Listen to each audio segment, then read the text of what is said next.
There's a strange truth about time. It doesn't just soften our memories, sometimes it sharpens them. The details we thought would fade remain crystal clear. The words someone never said. The glance they gave us at the wrong moment. The silence that told us more than any conversation could. James Garner lived most of his 85 years with a reputation for being one of Hollywood's most easygoing, gracious, and universally liked leading men, the kind of actor who could work with anyone, who never had a bad word to say about a co-star. But there was one exception. One name that, for decades, he kept locked behind polite smiles and vague compliments, until in his twilight years he finally let the truth slip. It wasn't about a studio feud, a pay dispute, or even a headline-making scandal. It was about trust, disappointment, and a woman the world adored, Doris Day. And what Garner finally revealed about her, after more than half a century of silence, would change the way fans saw their picture-perfect partnership forever. The early 1960s were a golden age for romantic comedies, and few screen pairings captured the sparkle, wit, and charm of the genre better than James Garner and Doris Day. Garner, the tall, ruggedly handsome Oklahoma boy who had gone from television's maverick to a bona fide leading man, was the kind of actor who seemed born for the camera, natural, effortless, unpretentious. Doris Day, meanwhile, was America's sweetheart, a sunny, wholesome, golden-voiced star whose smile seemed to carry the weight of an entire industry's desire for perfection. She was the box office queen, the girl next door everyone wanted to marry, the glamorous yet approachable leading lady studios relied on to deliver hit after hit. When they first came together in The Thrill of It All, 1963, audiences were enchanted.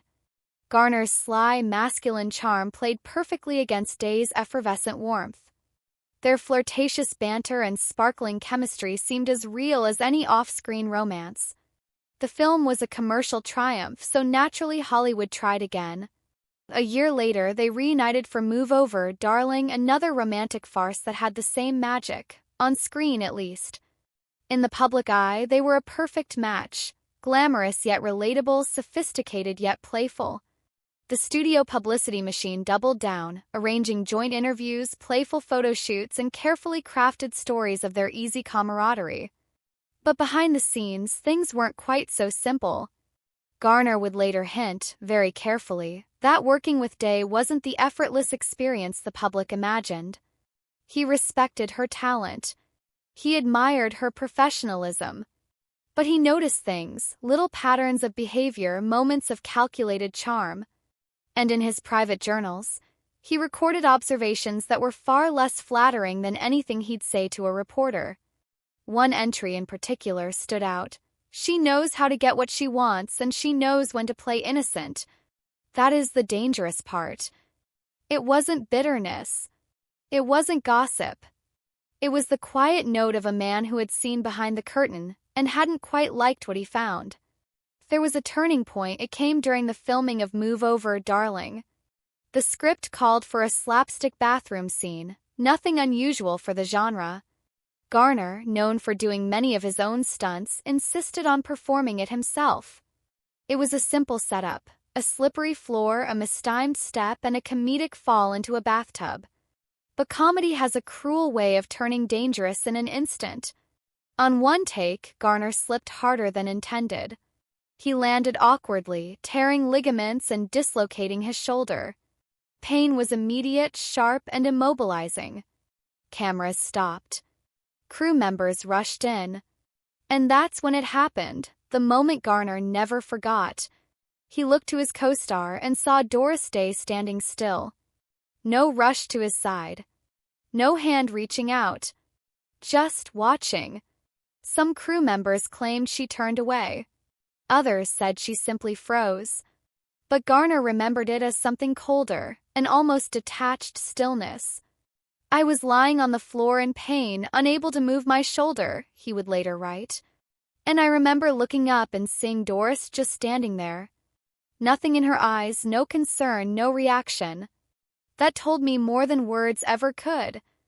The injury required physical therapy and weeks of recovery. The physical pain healed, but Garner carried something heavier, the realization that the warmth the world believed in might have been nothing more than an act for the camera.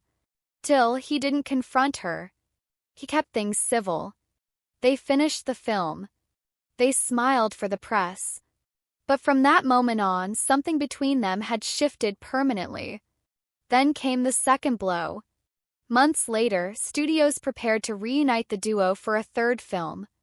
Garner had already signed on.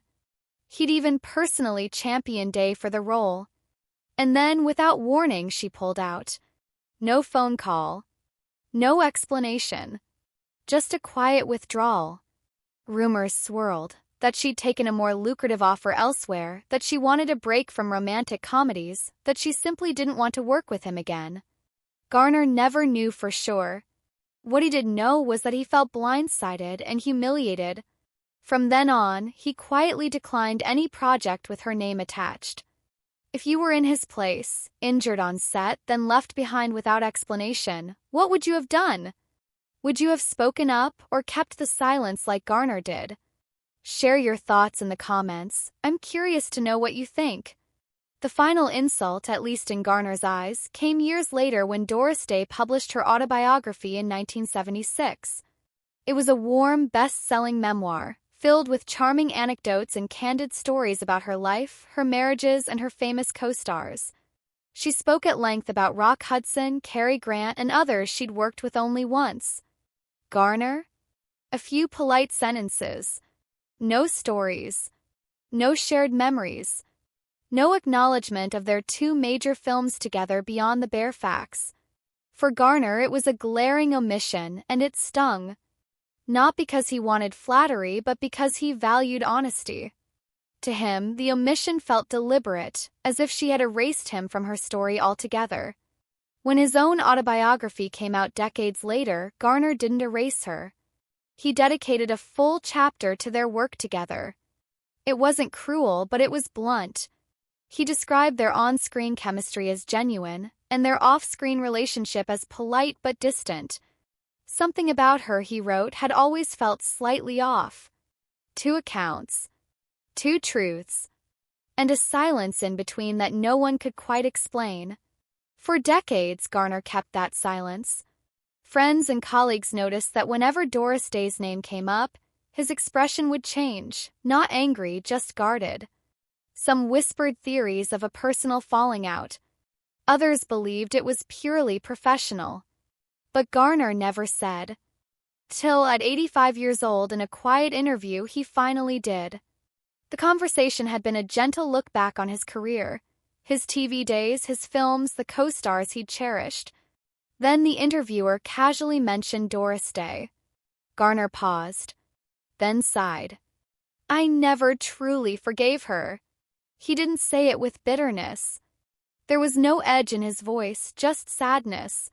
Forgiveness, he explained, wasn't about the injury or the canceled film. It was about something deeper, a betrayal of trust. She knew what she did, he said softly, and she never once owned up to it. Not a word. Not a call. Nothing.